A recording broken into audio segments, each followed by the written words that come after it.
मैं ये बोल रहा था ना, बाकी जो बोर्ड वाले हैं ना, वो मत देना, ठीक है? तो एंट्रेंस वाले दे देना। एक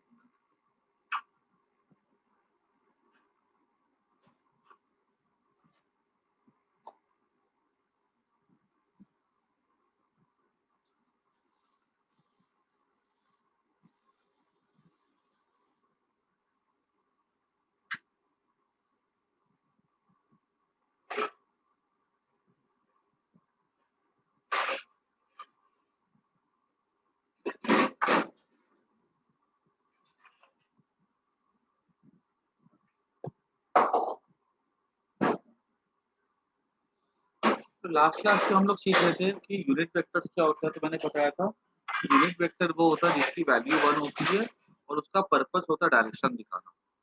फिर मैंने बताया था कि ऑर्थोगोनल यूनिट वेक्टर्स होते हैं। ऑर्थोगोनल यूनिट वेक्टर्स ऐसे वेक्टर्स होते हैं जो कि तीनों एक दूसरे के परपेंडिकुलर हो। इस पे मैंने बताया था कि एक था आई कैप, एक था जे कैप, एक था के कैप। आई कैप का unit vector along X axis, J cap का unit vector along Y axis और के कैप का unit vector along Z axis. फिर मैंने बताया था कि अगर मान लो कोई वेक्टर है 2 I cap plus 3 J cap, तो इसका मतलब ये हुआ कि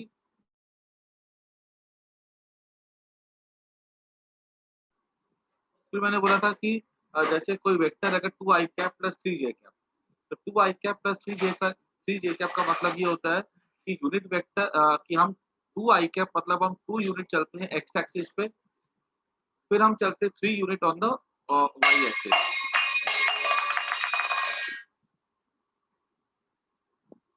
ठीक है? तो इसका मतलब क्या होता है, 2 I cap plus 3 J cap का मतलब क्या होगा, 2 यूनिट चले हम एक्स एक्सिस पे और 3 यूनिट चले हम लोग वाई एक्सिस पे। मैंने लास्ट क्लास में हम सिर्फ आई कैप और जे कैप तक की बात को लिमिटेड रखा था।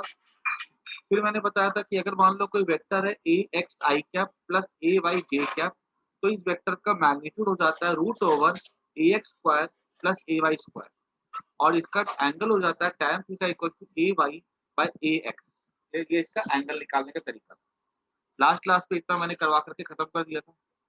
आज हम लोग थोड़ी बात को और बढ़ाते हैं और हम लोग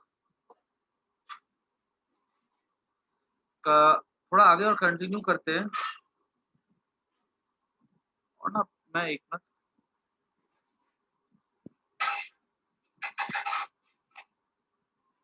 और देखते हैं कि मान लो जैसे कि अगर कोई वेक्टर हो, जैसे A vector equals to A X I cap plus A Y J cap plus A Z K cap, ये ऐसा कोई वेक्टर है। अब इसको कैसे रिप्रेजेंट किया जाएगा, इसका मैग्नीट्यूड कैसा होगा, इसका डायरेक्शन कैसे निकालेंगे। ये थोड़ा थ्री डी में आ जाता है तो थोड़ा सा उससे हमारा टू डी से थोड़ा सा डिफिकल्ट होगा। अब कैसे देखो इसको बनाएंगे, मान लो ये ऐसा है। थ्री डी को रिप्रेजेंट करने के लिए मैं क्या करता हूँ, थ्री डी फिगर बनाता हूँ।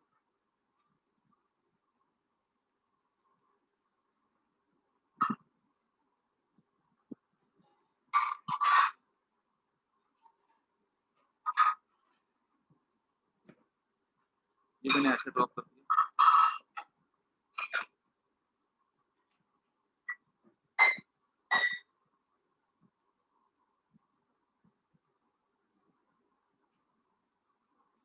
अच्छा, ये तो थ्री डायमेंशनल फिगर है। हाँ तो ये तो थ्री डी का फिगर हो जाएगा ना। आई जे के जेड एक्सिस भी आ रहा है।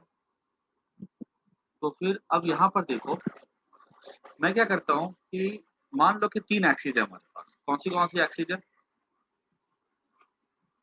एक ये मैं ड्रॉ कर देता हूँ एक्स एक्सिस,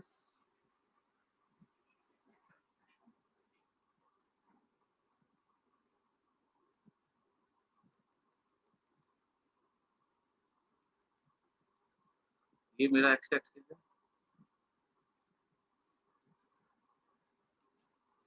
ठीक है? फिर ये मेरा वाई एक्सिस है।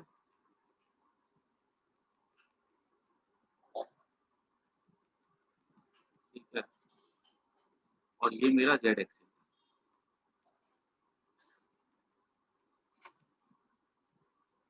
है। क्लियर हो रहा है, देखो फिगर कैसे दिख रहा है मेरे को। ये ठीक है, ये एक्स एक्सिस, ये वाई एक्सिस, ये जेड एक्सिस, और ये कोई पार्टिकल है यहाँ पर ऐसा।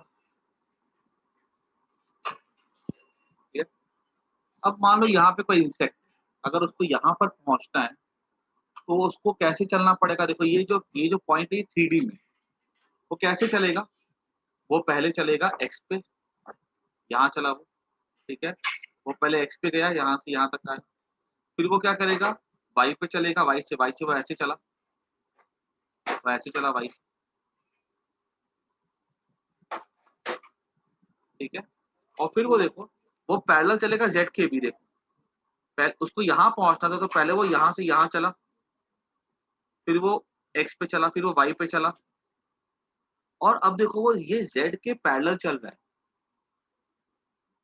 तो क्या उसको चलने के लिए 3 एक्सिस की जरूरत पड़ी कि नहीं पड़ी यहाँ पर यस सर। पहुंचने के लिए। समझ आ रही है बात। अगर उसको चलने के लिए 3 एक्सिस की जरूरत पड़ी तो हम उसका बोलेंगे कि अब जो उसका पोजीशन है उसको डिफाइन करने के लिए एक्स भी चाहिए, वाई भी चाहिए, जेड भी चाहिए। और अगर मैंने इसकी पोजीशन को दिखाया पी के, तो ये ऐसा कुछ जाएगा, और ये हमारा बन जाएगा ओरिजिन, और ये क्या हो गया। अब अगर मान लो वो चलने के लिए इसका ये जो चला वो, या ओपी ओपी वेक्टर जो है उसको कवर करने के लिए पहले वो एक्स पे चला, फिर वो वाई में चला, फिर वो जेड में चला। मान लो ओपी वेक्टर है ए वेक्टर, ए वेक्टर जो है 3 हिस्से से बना। पहला ए एक्स से बना जो कि अलोंग एक्स है, तो ओपी वेक्टर को मैं लिख सकता हूँ ए वेक्टर, ये बना है पहला ए एक्स आई कैप से, क्योंकि देखो ये मैग्नीट्यूड क्या ले लेते हैं हम लोग, अलोंग एक्स है ए एक्स, और डायरेक्शन क्या अलोंग एक्स एक्सिस देखो आई कैप। फिर वो चलता है वाई एक्सिस पे, तो मान लो वो वाई एक्सिस पे चला, मान लो ए वाई, तो प्लस ए वाई, मैग्नीट्यूड कितना लेंथ चला है वो वाई पे, तो ए वाई, क्योंकि वाई पे चला है तो डायरेक्शन दिखाने के लिए हमने जे कैप दिखा दिया। और फिर वो जेड में चलता है, देखो जेड ऐसा है, जेड के पैरेलल चल रहा है ना वो, देखो तो ये चीज इसके पैरेलल है, तो जेड में वो चला है A Z unit on Z X. तो क्योंकि जेड पे चला है ए जेड तो मैग्नीट्यूड हो गया ए जेड, क्योंकि जेड एक्सिस पे चल रहा है वो तो डायरेक्शन दिखाएंगे के कैप। तो ये हमारा क्या हो गया, वेक्टर का रिप्रेजेंटेशन हो गया इसमें क्या कहते हैं 3D में। सर वापस समझाओ ना। देखो पहले वो यहाँ पर चल पहुंचना उसको, ठीक है, तो वो कैसा चलेगा, पहले वो एक्स पे चलेगा, ठीक है, हाँ फिर वो वाई पे चलेगा, और फिर वो जेड पे हाँ। चलेगा। अगर एक काम करो सबको, 1 मिनट अपने रूम को देखो, अपने रूम पे देखो कि तुम्हारे रूम के जो तुम्हारे आँख के सामने वाला जो कॉर्नर है, ठीक है, और जो उसके ऑपोजिट जो कॉर्नर है, डायगोनली ऑपोजिट कॉर्नर है, तुमको अगर मान लो कि छिपकली है, उसको अगर एक कॉर्नर से दूसरे कॉर्नर जाना है, तो पहले वो क्या चलेगी, पहले वो एक्स पे चलेगी, फिर वो वाई पे चलेगी, फिर वो जेड पे चलेगी कि नहीं चलेगी, तब ना पहुंचेगी वहां पे। देखो ध्यान से रूम रूम के कॉर्नर्स को, आ रही है बात समझ। Yes sir. मैंने क्यूब क्यों बनाया है, मैंने क्यूब इसलिए बनाया है ताकि तुमको ना फील आ सके 3D की। हालांकि अब देखा जाए क्यूब का कुछ खास इंपॉर्टेंस नहीं है, क्यूब में जो इंपॉर्टेंस है ना वो किस, अगर हम क्यूब में ये वाले साइड को इरेज भी कर देना,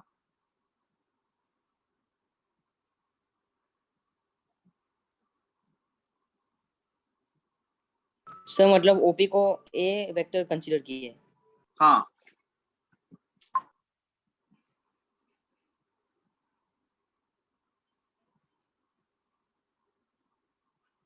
ये देखो क्यूब तो मैंने दिखाया था ताकि तुमको थोड़ा सा फील आ सके। अब देखो तो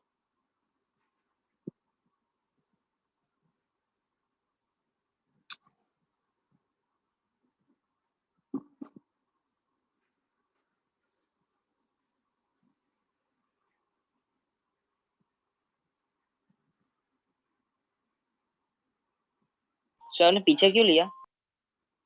क्या, सर आपने वो जेड एक्सिस को क्यों एक्सटेंड किया वहां पीछे? नहीं वो गलती से हो गया, उसको मैं सही कर रहा हूँ। Okay sir. सर मतलब फिगर वैसे का वैसा ही है ना? हाँ देखो ये जो चीज बनाई है मैंने, पहले का फिगर ऐसा था ना, खाली साइड तो मैंने ड्रॉ किया था कंप्लीट दिखाने के लिए। देखो तो ये एक्स चला, ये पॉइंट यहाँ पर था, एक्स चला वाई चला, फिर वो z चला। दिख रहा है कि नहीं दिख रहा है बताओ? दिख रहा है सर। समझ में आ गई चीज सबको? ठीक है ना? तो ये अब यहाँ पर समझो इस चीज को कि अगर मान लो मेरे को ये चीज का अगर ये दिखाना होता, क्या कहते हैं, मैग्नीट्यूड निकालना है अगर इसका, तो मैग्नीट्यूड निकालने के लिए हम क्या कर सकते हैं, ए का मैग्नीट्यूड हो जाएगा, वेक्टर ए का मैग्नीट्यूड हो जाएगा root over A X square plus A Y square plus A Z square. सी हाँ जेड। इसको अगर मैं समझाऊं ना, तो अगर मैं क्यूब को वापस लेके आओ तो बेटर समझ में आएगा। सर वो मैग्नीट्यूड का दूसरा मेथड यूज करेंगे तो भी चलेगा ना? लेकिन वो जो मेथड था ना एक्चुअली वो था इसके लिए, क्या कहते हैं, 2D के लिए। अभी जैसे एग्जांपल ले लो, अगर मान हाँ लो, समझो इस चीज को, मान लो यहाँ पे ऐसा करके था ये ऐसा करके है,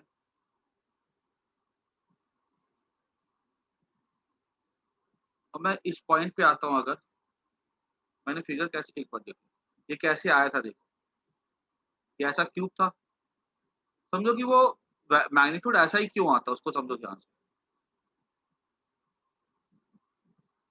ये हमारा हो गया ए वाई, ये कितना था, ये ए एक्स हो गया, ये हमारा हो गया ए ए वाई, वाई ए जेड। और ये हमारा हो गया ए जेड। ठीक है, तो अगर मान लो मेरे को अगर ये निकालना है वैल्यू, तो मैं क्लियरली बोल सकता हूँ कि ये ए एक्स है और ये ए एक्स है ए और ये अगर ए वाई है। ठीक है, तो ऑब्वियस सी बात है, यस सर। देखो तो ये अगर ए एक्स और ये ए वाई है, तो ये जो लेंथ होगा यहाँ से लेके यहाँ तक का, सम होगा। ये नहीं, पाइथागोरस से निकालो ना, ये ए एक्स ये वाई, अच्छा तो ये जो लेंथ होगा ना, ये हो जाएगा root over A X square plus A Y square. सबको समझ आ रहा है कि नहीं आ रहा, बोलो हाँ या ना? सो वहाँ रूट क्यों अच्छा समझ गया सर। देख लो यहाँ पे, आपको ध्यान से, थोड़ा 3D फिगर है, ध्यान से देखो, हम्म, ये ए एक्स है, ठीक है, और ये ए वाई है, तो ये जो लेंथ होगा ये ए x root over A X square plus A Y square, और ये हमारा ए जेड है। तो ये चीज अगर मैं देखूं, ये जो लेंथ, जो क्या कहते हैं ए वेक्टर है, ये एंगल 90 हो जाएगा, हाँ ये हो जाएगा, ये जो ए होगा ना, ये हो जाएगा रूट ओवर इसका स्क्वायर प्लस ए जेड का स्क्वायर।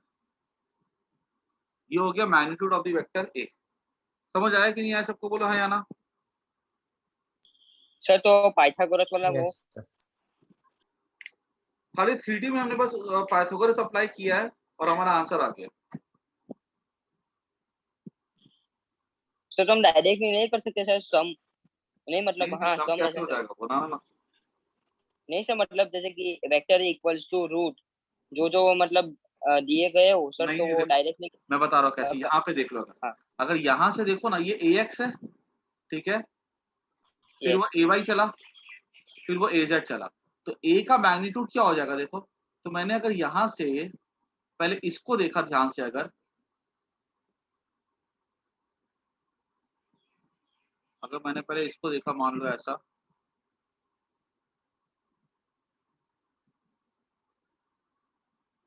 ठीक है, तो हाँ ये लेंथ क्या हो जाएगा देखो तो, ये ए एक्स है, ये ए वाई है, तो ये जो ब्राउन लाइन है इसकी लेंथ क्या हो जाएगी, रूट ओवर,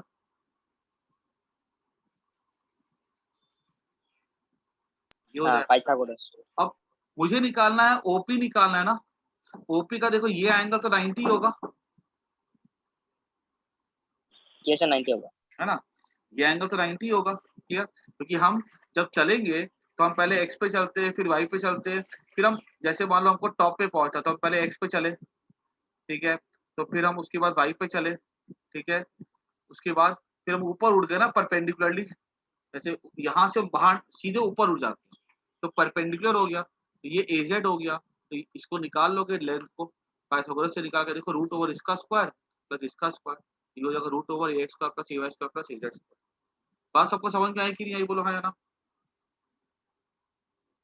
आई सर। सब कोई नोट कर लो इस चीज को। इसका डेरिवेशन ऐसा कुछ खास इंपॉर्टेंट नहीं है, खाली नोट कर लो magnitude of A equals to root over A X square plus A Y square plus A Z square, इसको नोट कर दो।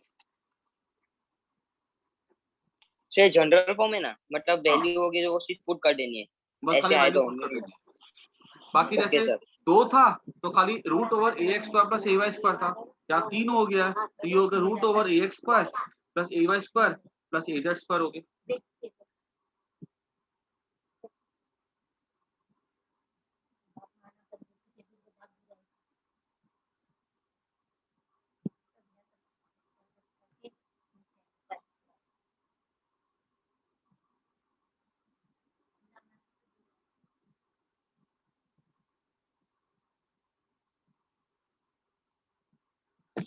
इसको सबको फटाफट नोट कर जाओ।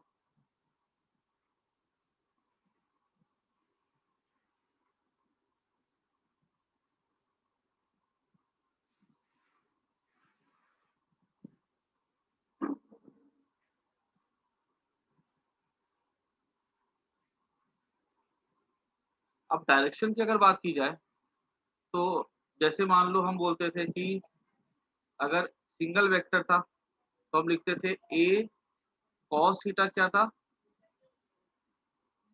ए एक्स बाय ए था, क्लियर है ना थीटा।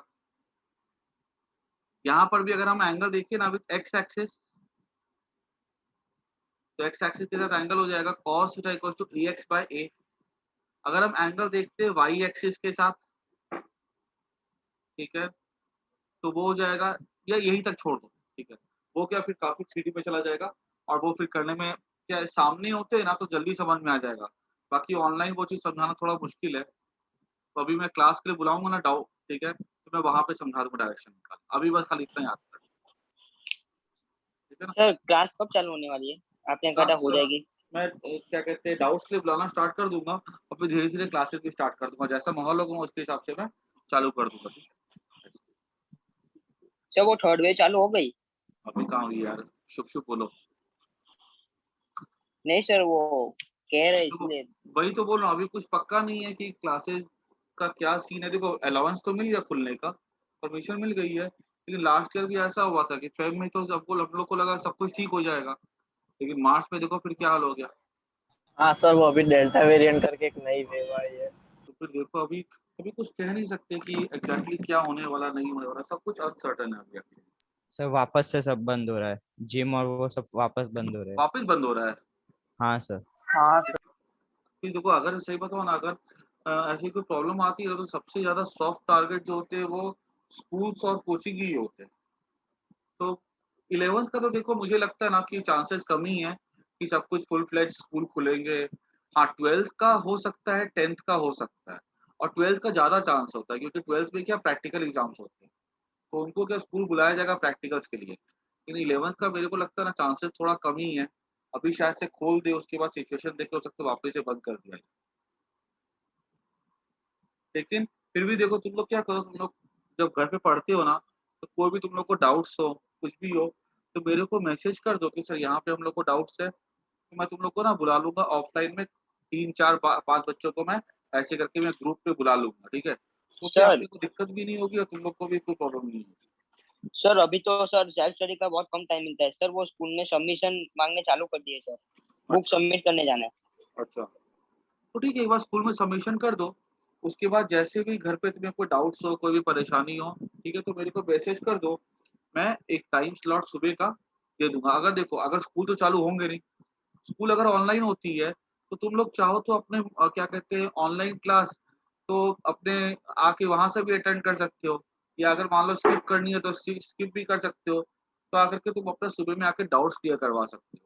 क्योंकि मेरे लिए क्या प्रॉब्लम है कि मैं ना रेगुलर क्लास अभी ऑनलाइन शिफ्ट कर नहीं सकता, क्योंकि क्या अभी बच्चे ज्यादा होंगे, कुछ प्रॉब्लम हो जाए फिर दिक्कत हो जाएगी। तुम लोग को जो पर्सनल डाउट्स है उसके लिए मेरे को मैसेज कर देना, मैं उसका टाइम अरेंज कर दूंगा, ठीक है ना। यस। अभी सुना ध्यान से आगे, तो फाइंड क्वेश्चन है, find the magnitude of the given vector.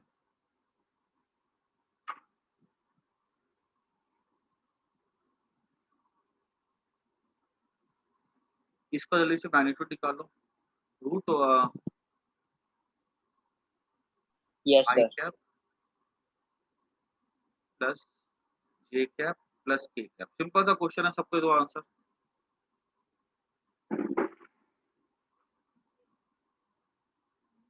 बोलो क्या होगा आंसर।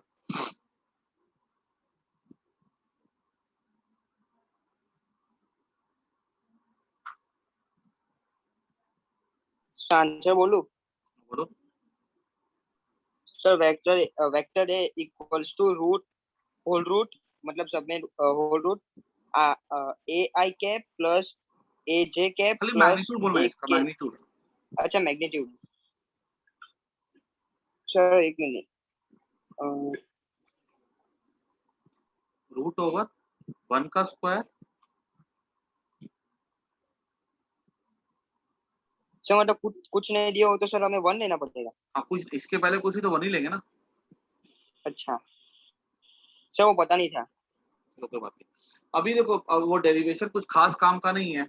मेन खाली ये याद रखना है कि कोई भी वेक्टर का अगर मैग्नीट्यूड निकाला तो उसको हम ऐसा निकाल सकते हैं।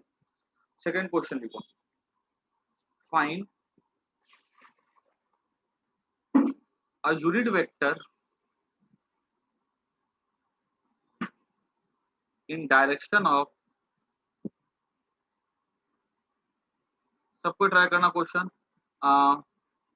2i cap plus 3j cap plus k। Find the unit vector in direction of A cap, A vector. सबसे पहले क्या करो, मैग्नीट्यूड निकालो तो क्या होगा ए वेक्टर का, सबको निकालो। और पहले मेरे को मैग्नीट्यूड का आंसर बताओ क्या। सबका आंसर आना चाहिए स्क्रीन पे।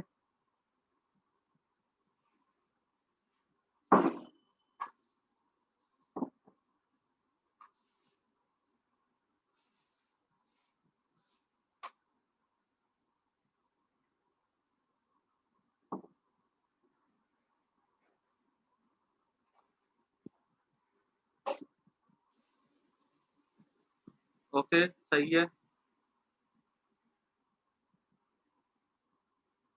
सही है, सही है, वेरी गुड। मैग्नीट्यूड सबका आ रहा है। रूट ओवर 2 का स्क्वायर 4, 3 का स्क्वायर 9, 1 का स्क्वायर 1, रूट ओवर 14। अब पूछा कि फाइंड द यूनिट वेक्टर। तो देखो यूनिट वेक्टर कैसे निकालते थे, वो होता था vector by magnitude of the vector. इसको क्या करो, 2i cap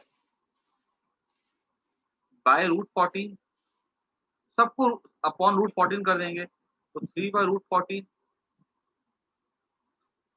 plus k cap by root 14।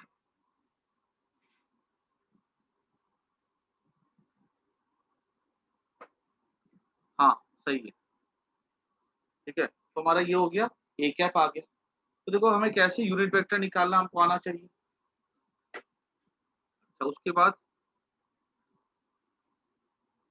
अब इसमें और क्वेश्चन कैसे आ सकते हैं, देखो एक क्वेश्चन आएगा मैग्नीट्यूड निकालो, दूसरा क्वेश्चन आ सकता है मैग्नीट्यूड निकालो, दूसरा आ सकता है यूनिट यूनिट वेक्टर वेक्टर। निकालो। अब इसमें और कैसे क्वेश्चन आ सकते हैं, देखो ऐसा क्वेश्चन दे सकता है, find a vector whose magnitude is 15,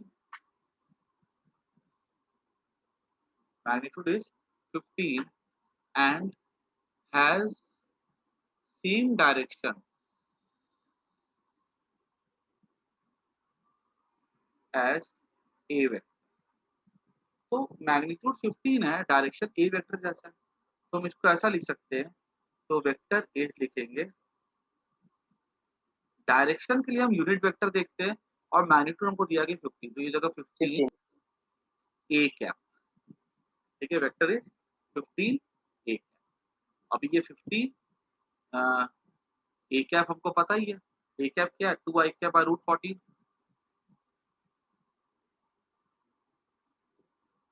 plus 3j cap by root 14। अच्छा मतलब ऐसे सब पार्ट में आ सकते हैं? ऐसे सब पार्ट में आ सकते हैं। प्लस 3k का रूट 40। तो अगर ऐसा क्वेश्चन आ जाता है तो ये ऐसे क्वेश्चंस ना बहुत जनरली पूछे जाते हैं। कोई भी वेक्टर दे दिया जाएगा आई cap plus J cap plus K cap, ठीक है, और बोला जाएगा कि एक वेक्टर निकालो जिसका डायरेक्शन p जैसा है और उसका मैग्नीट्यूड 2 है।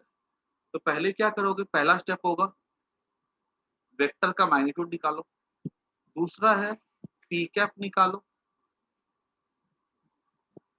और फिर जो भी मैग्नीट्यूड दिया गया है उसको 2 4 जो भी हो उसको मल्टीप्लाई करो तो p कैप तुम्हारा आंसर। वेरी इंपॉर्टेंट क्वेश्चन, अधिकतर एग्जाम में ऐसे क्वेश्चंस आते ही हैं। समझ आया कि नहीं सर आया? हाँ सर, एक मैं पीछे करो ना, स्क्रीनशॉट दे रहा हूँ।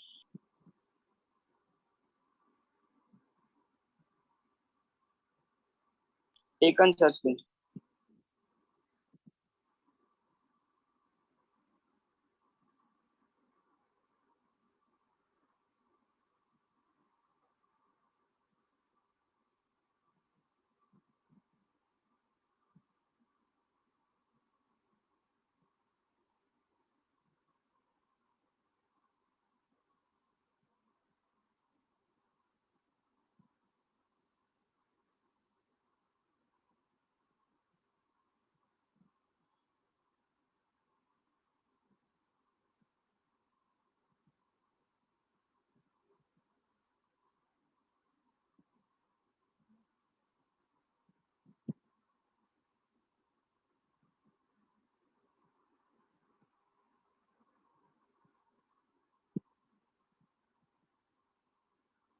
आगे बढ़े।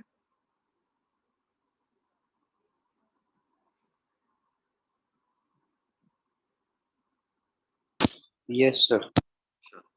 अभी उसके बाद एक नेक्स्ट क्वेश्चन लिखो, ए सर पीछे कैप पीछे वाला पेज का स्क्रीनशॉट बाकी है सर।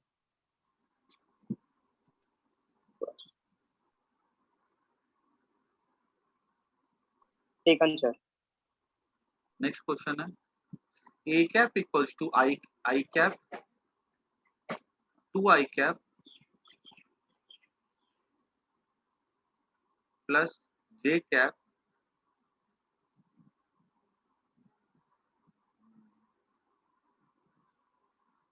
काम को ऐसा करो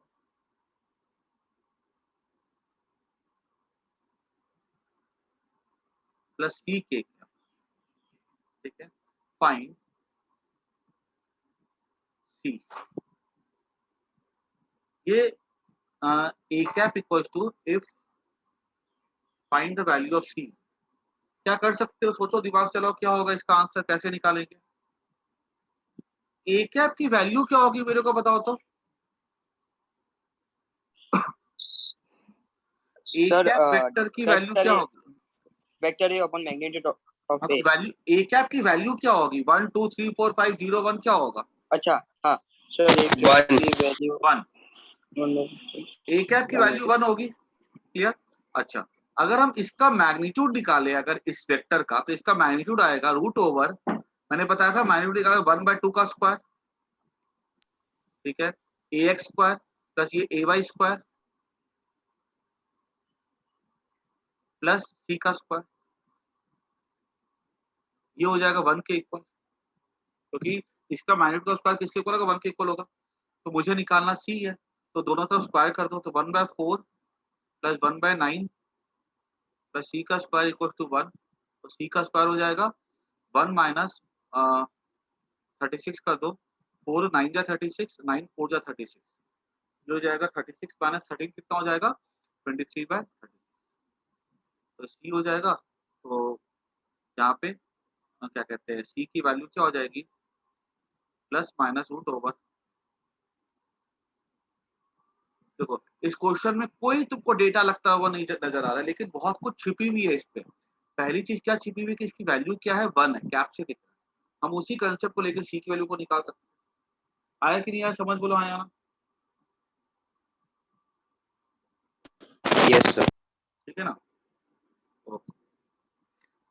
अच्छा, अगर मान लो मैंने बोला कि अगर ऐसा इसको थोड़ा फील भी करो, मान लो ऐसे कोई एक्स एक्सिस है, वाई एक्सिस है, जेड एक्सिस है, यहाँ पे कोई वेक्टर है, मान लो अगर ऐसा ए वेक्टर, मैंने लिखा अगर आई cap plus J cap plus K cap, अगर मुझसे पूछा कि इसका यूनिट वेक्टर क्या है, तो अगर मैं इस वेक्टर की लेंथ निकालूं ना तो वो आएगा √3 आएगा, √3 सेंटीमीटर मीटर जो भी है। यूनिट वेक्टर मतलब क्या हो गया, इसी लाइन के अलोंग मैं 1 सेंटीमीटर का, या अगर मान लो ये अगर एक √3 यूनिट है तो मैं यहाँ पे 1 यूनिट का, जैसे 1.732 हो जाएगा।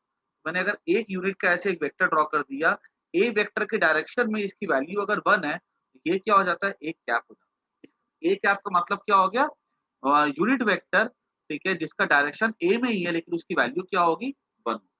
अगर मान लो मेरे को अगर ग्राफिकली बोला जाए कि 15 या 2 ए कैप ड्रॉ करो, तो 2 ए कैप मैं कैसे ड्रॉ करूंगा, ये मेरा अगर ए कैप है यूनिट, तो मैं इसका डबल कर दूं अगर, तो डबल मतलब इसको थोड़ा सा, अगर यहाँ तक की अगर ए कैप है, ठीक है, इसका डबल कहाँ तक की हो जाएगा, यहाँ तक की हो जाएगा, ये वाला वेक्टर क्या हो जाएगा, 2 ए कैप हो जाएगा। अगर मेरे को 3 ए कैप करना है तो मैं इसको ट्रिपल कर दूंगा, ठीक है, ये मेरा क्या हो जाएगा, 3 ए कैप हो जाएगा। क्या चीजों को विजुअलाइज कर पा रहे हो? देखो सिर्फ सम करना इंपॉर्टेंट नहीं है, हमको उसकी विजुअलाइजेशन भी आनी चाहिए। क्या विजुअलाइज कर पा रहे हो, यस और नो? Yes sir. ठीक है, तुमको सोचने आना चाहिए कि जब ऐसा लिखा हुआ तो मतलब क्या हो रहा है, ए कैप मतलब क्या है, ठीक है, ऐसा। चलो देखो मैं ऐसा बोल रहा हूँ, कभी देखो, मान लो अगर ऐसा बोला गया है कि अगर ए वेक्टर है ऐसा, जैसे मान लो क्यूब है ये, ठीक है, ये ए वेक्टर है, 3D फिगर है ये, ठीक है। मैं एक बार ना क्लास होकर मैं फिर से बताऊंगा ये सब चीजें। बोला गया ए वेक्टर का जो मैग्नीट्यूड था वो मतलब आई cap plus J cap plus K cap है, इसका मैग्नीट्यूड क्या हो जाएगा, √1 का स्क्वायर, 1 का स्क्वायर √3 हो जाएगा इसका मैग्नीट्यूड। अब मेरे को बोला जाए कि ए ए कैप क्या होगा, तो ये √3 है मतलब 1.732 ए, ठीक है, इसकी वैल्यू है। तो मतलब ए कैप मतलब ये हो गया कि इसका मैं डायरेक्शन तो ए ही है लेकिन इसकी वैल्यू क्या होगी, यहाँ से लेकर यहाँ तक की बात, तो ये ए कैप होगी, यहाँ से लेकर के यहाँ तक। अगर मेरे को 2 ए कैप बोला जाएगा तो मैं डायरेक्शन तो यही रहेगा लेकिन इसकी जो लेंथ होगी यहाँ से लेकर यहाँ तक की, जितना यहाँ से उतना यहाँ से लेकर यहाँ तक की, ये क्या हो गया, मेरा 2 ए कैप हो गया। अगर मेरे को 3 ए कैप बोला जाएगा मतलब 1 2 और फिर यहाँ से लेके ऐसा, ये मेरा 3 ए कैप हो गया। डायरेक्शन तो पहले जैसा ही है, समझ आ गई बात? ये चीज ना मैं एक बार क्लास में बुलाऊंगा ना, तो मैं एक बार तुम लोग को समझा दूंगा, तो क्या सामने बैठ करके ना ये चीजें ज्यादा जल्दी समझ में आएंगी और ज्यादा बेहतर वे से समझ में आएंगी। आई थिंक वैसे क्लियर हो गया होगा। अच्छा ये हमारा हो गया पूरा का पूरा। अब समझना, मैंने सिखाया था वेक्टर एडिशन सिखाया था, मैंने याद करो। वेक्टर एडिशन जब मैंने क्लास में पढ़ाया था तो मैंने बोला था कि वेक्टर एडिशन को हम लोग करते थे ग्राफिकल मेथड से, ग्राफ ड्रॉ करके, जब एंगल 90 डिग्री था उसका ज्यादा फायदा होता था। फिर मैंने बताया था एनालिटिकल मेथड, उस पर मैंने फॉर्मूला बताया था √a² + b² + 2ab cos theta, और फिर मैंने एंगल निकालने का तरीका भी सिखाया। अभी हम लोग नेक्स्ट टॉपिक है हमारा addition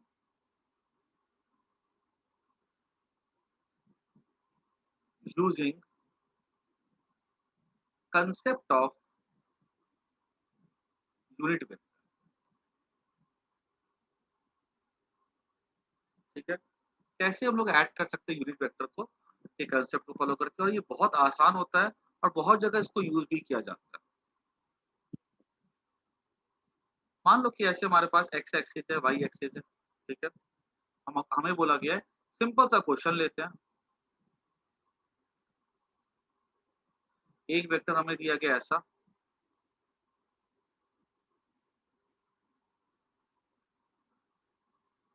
5 Newton force, angle 30 degree है, और यहाँ पर बोला गया है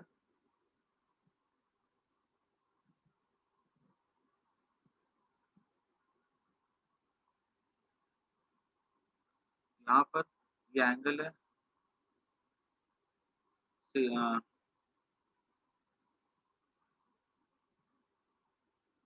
काम करो ना, एंगल को मैंने बोला था 37 डिग्री, और ये हमारा फोर्स है 10 न्यूटन और यहाँ पे एंगल है 53 डिग्री। क्लियर? मैंने बोला था साइन 37 3/5 और कॉस 37 4/5। साइन 37 3/5 कॉस 37, ठीक है। और साइन 53 4/5 कॉस 53 3/5। सर ये पूरा टेबल लिखवा जाए। नहीं, खाली बस इतना याद कर लेना बहुत है, ठीक है, बाकी कुछ याद करने की जरूरत नहीं, हाँ ठीक है ना। मैं बोलूँ ना खाली एग्जाम में 37 53 वाला ही याद।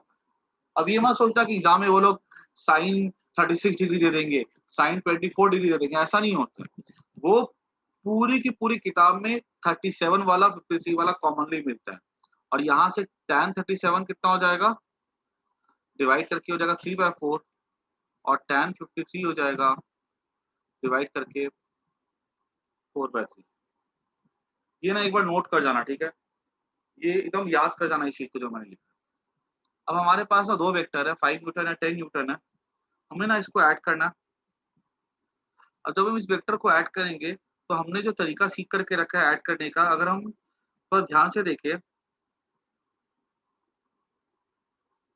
तो इसको एक तरीका तो ऐड करने का था भाई, इन दो वेक्टर के बीच का एंगल निकालो, रूट ओवर इसका स्क्वायर प्लस इसका स्क्वायर प्लस इनके बीच का एंगल। एक इसका एक और प्यारा सा मेथड होता है कि हम यहाँ पे ना इसका एक्स और वाई कंपोनेंट निकाल लेते हैं। तो अगर जैसे ये मान लो ये फोर्स F1 है, ये फोर्स मान लो F2 है,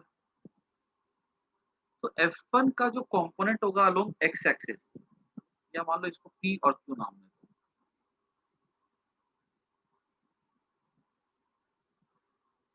ठीक है। तो किसका तो कंपोनेंट? इसके कंपोनेंट क्या हो जाएंगे देखो, अच्छा अगर मान लो मैंने इसका देखा तो ये इसका कंपोनेंट, ये F नहीं ज्यादा F1 F2 नाम लेने तो। अब मान लो अगर F1 का मैं देखूं तो F1 वेक्टर को मैं क्या लिख सकता हूँ, F का कंपोनेंट अलोंग x क्या हो जाएगा 5 cos 37।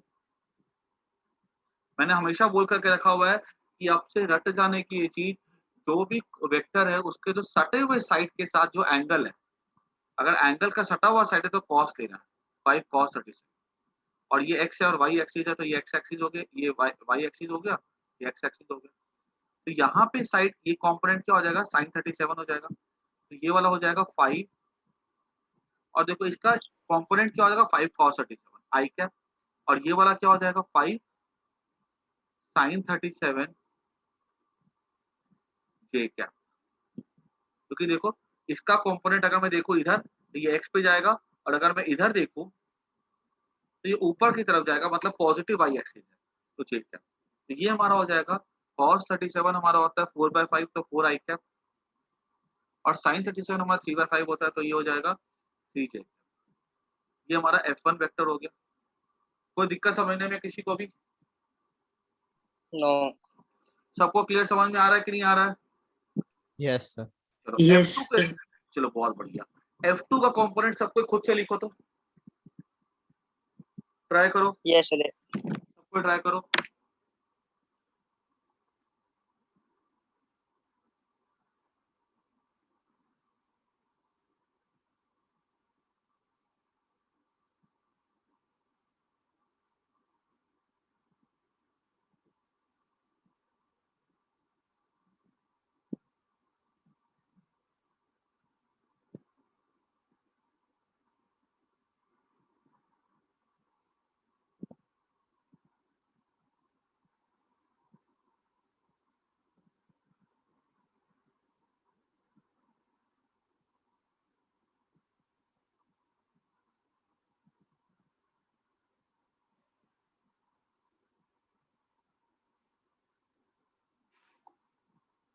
सर आ गया आंसर। आप क्या आया बोलो। Sir 4i cap plus 4i cap plus 4i cap plus 4j थोड़ा कैप। देखो अब यहाँ पे, अब अगर मान लो यहाँ पे सबको ध्यान से समझना है इस चीज को। नहीं नहीं, डायरेक्शन ध्यान दो, डायरेक्शन। ये जो 10 है इसका अगर मैं लिखूंगा 10 cos 53 डिग्री आई कैप, और ये हो जाएगा प्लस 10 साइन 53 जे कैप।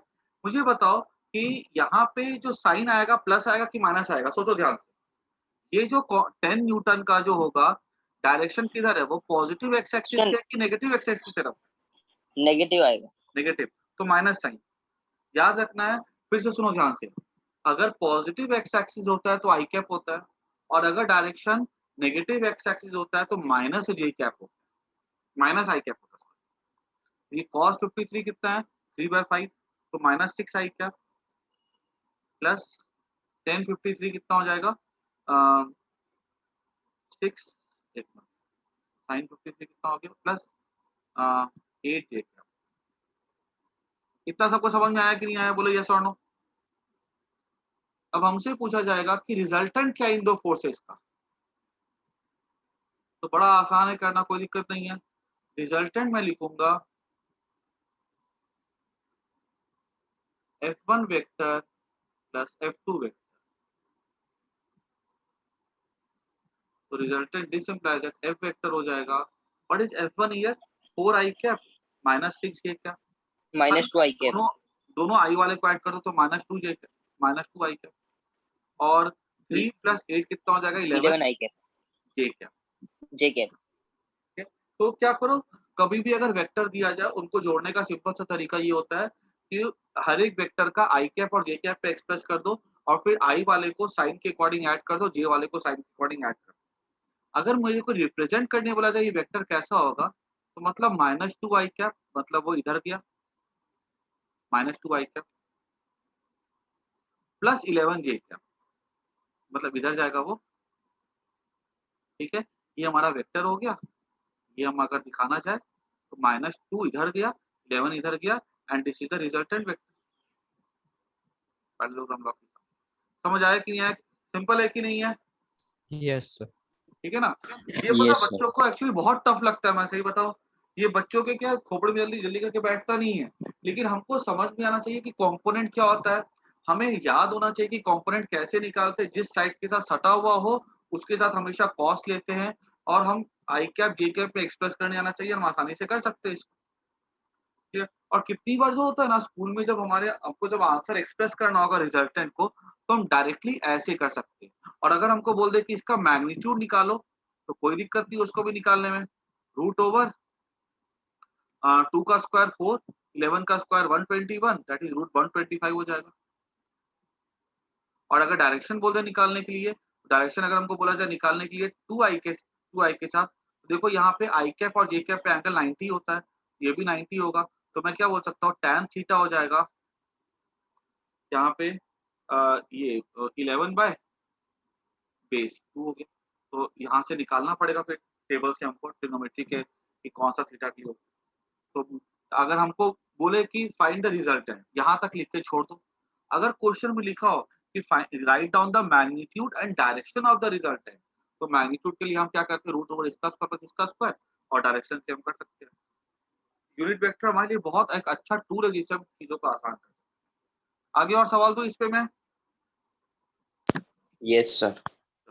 अभी देखो अ, अगर देखो दो वेक्टर है ना, तब तो हम इसका एंगल निकाल के भी कर सकते थे, लेकिन जब दो से ज्यादा वेक्टर्स होते हैं, 3 वेक्टर होता है, तो हमारे लिए ये वाला मेथड काफी आसान हो जाता है। फिर एक सम और ले लो, 3 वेक्टर का मैं देता हूँ। 3 वेक्टर में क्या करना, तीनों का अलग अलग साई कैप जे कैप कर दो, और उसके बाद सबके को ऐड कर दो।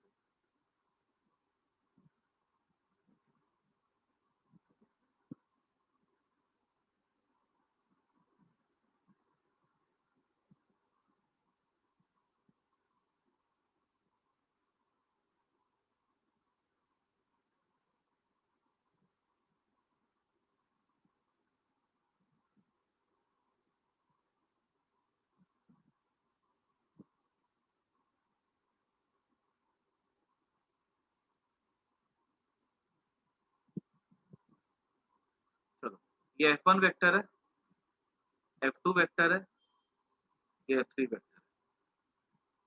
इसका क्या कहते हैं रिजल्टेंट निकालो। पहले F1 को एक्सप्रेस करो, फिर F2 को एक्सप्रेस करो आई कैप जे कैप पे, फिर F3 को करो। ठीक है, और फिर आई वाले को ऐड करो, और साइन का ध्यान रखना है कि अगर वो पॉजिटिव एक्स एक्सिस है तो आई कैप, नेगेटिव एक्स एक्सिस है माइनस आई कैप, अगर वो पॉजिटिव आई एक्सिस है प्लस जे कैप, अगर वो नेगेटिव वाई एक्सिस है तो माइनस जे कैप। फटाफट ट्राई करो इसको, हर एक बच्चे से आंसर आना चाहिए।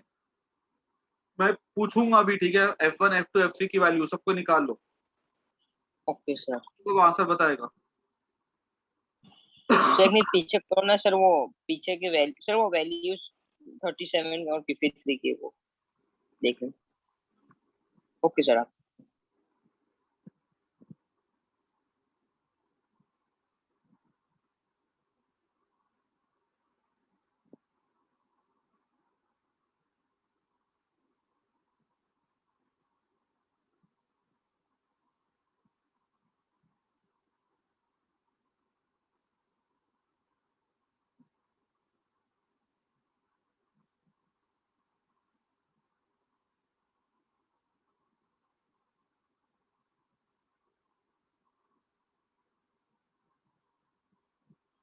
थोड़ा जल्दी से सॉल्व इसको।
सर आ गए तीनों तीन।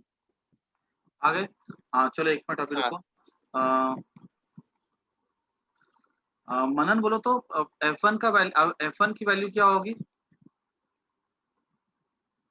सर हम आंसर देने के लिए हैंड रेस कर सकते हैं। नहीं, मनन बोलो F1 की वैल्यू क्या होगी? मनन,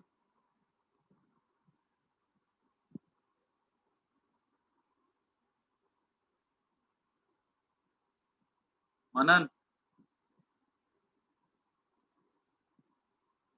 अच्छा परम नहीं क्लास में।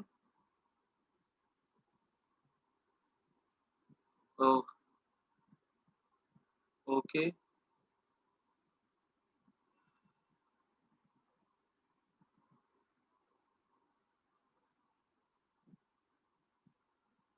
तो मुझे बताओ तो, अयान बताओ मेरे को वैल्यू क्या होगी इसकी?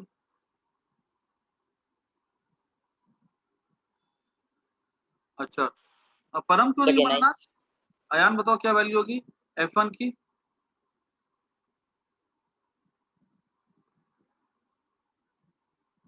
Ayan,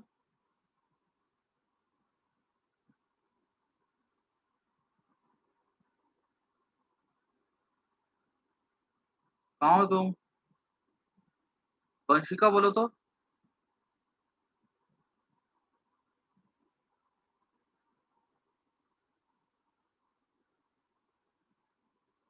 Vanshika, so audio connect नहीं है अयान और वंशिका का। अरे यार वो तो कनेक्ट होगा ना, सुन तो पा रहे होंगे। सर वही ना, ऑडियो कनेक्ट नहीं है सर। सुन कैसे, क्लास कैसे लोग अटेंड करें फिर यार?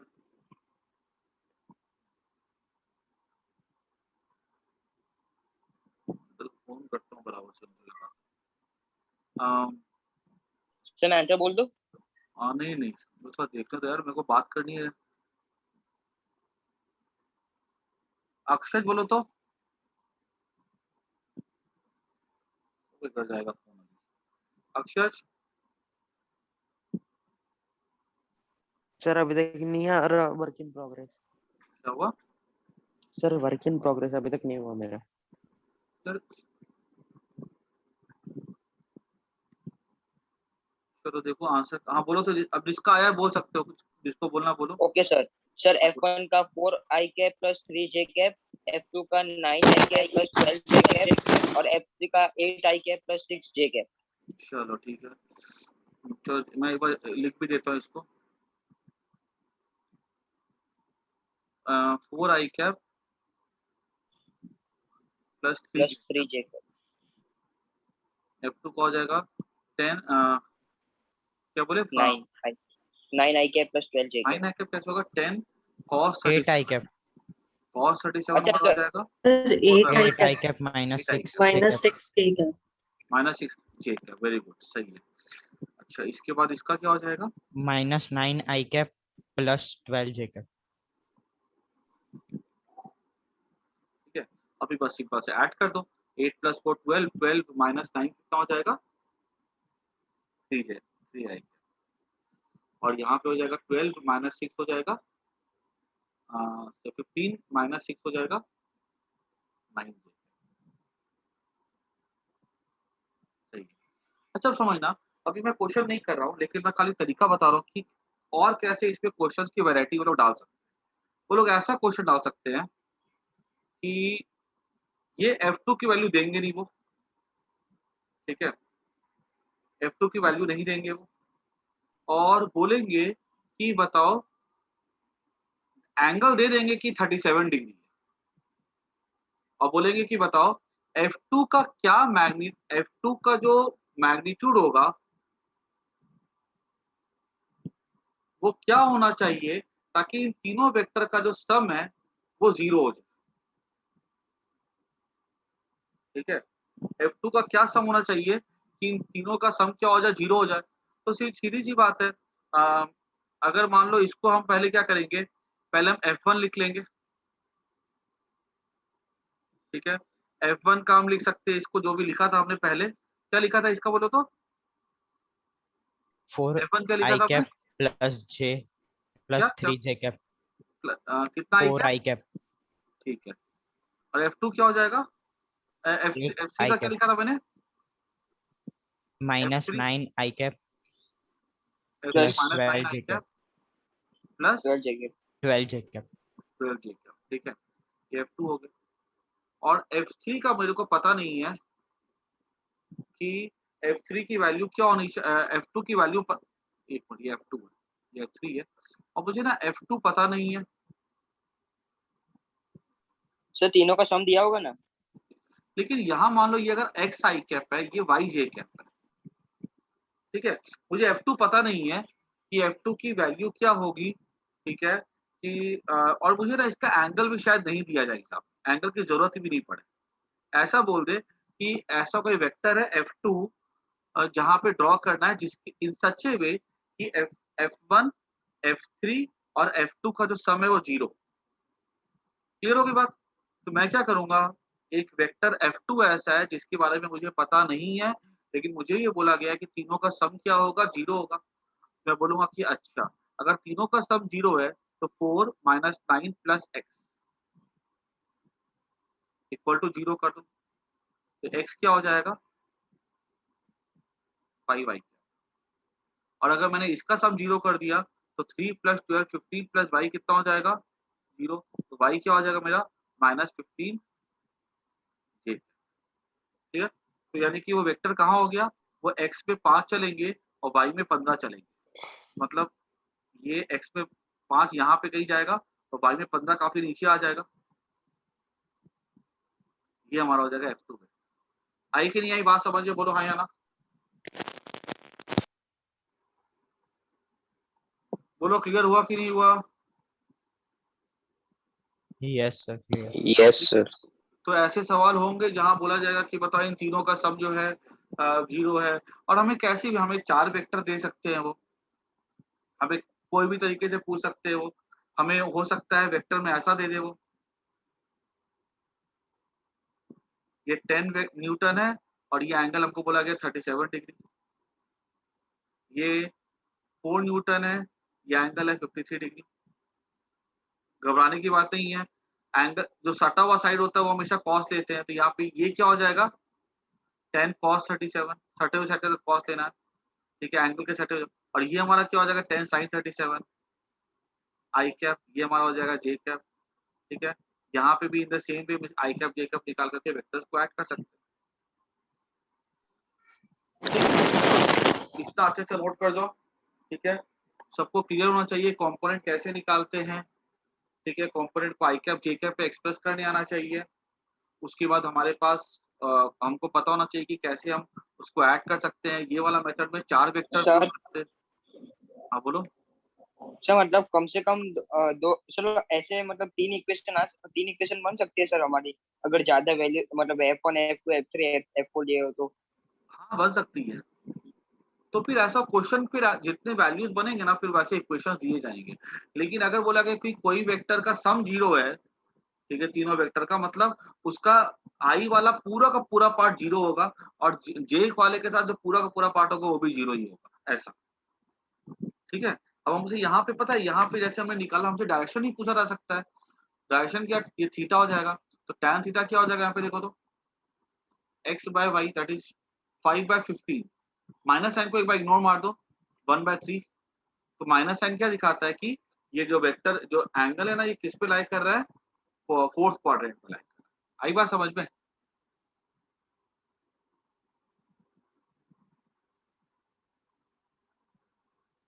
क्लियर हो गया? मैं एक सम ना इस टाइप का नेक्स्ट क्लास में भी करवा दूंगा, आज के लिए काफी है इतना, ठीक है।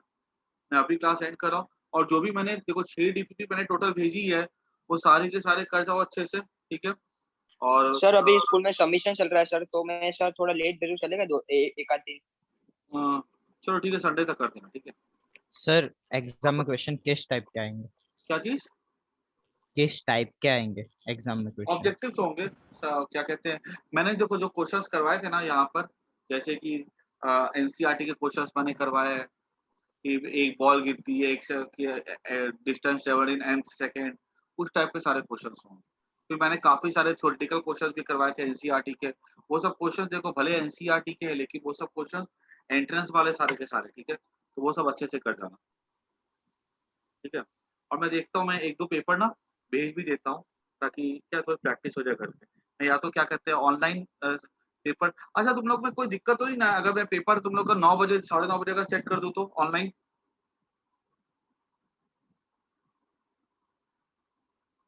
हाँ सर रात को? हाँ हाँ सर चलेगा। ठीक है ना, प्रैक्टिस के लिए तो घर पे तो सेल्फ स्टडी करते ही हो रात के टाइम में, ठीक है, तो मैं 9 9:30 10 बजे का पेपर भी एक्सटेंड कर दूंगा, तुम लोग घर बैठ के प्रैक्टिस भी कर सकते हो, ठीक है ना। Okay sir. Bye, take care.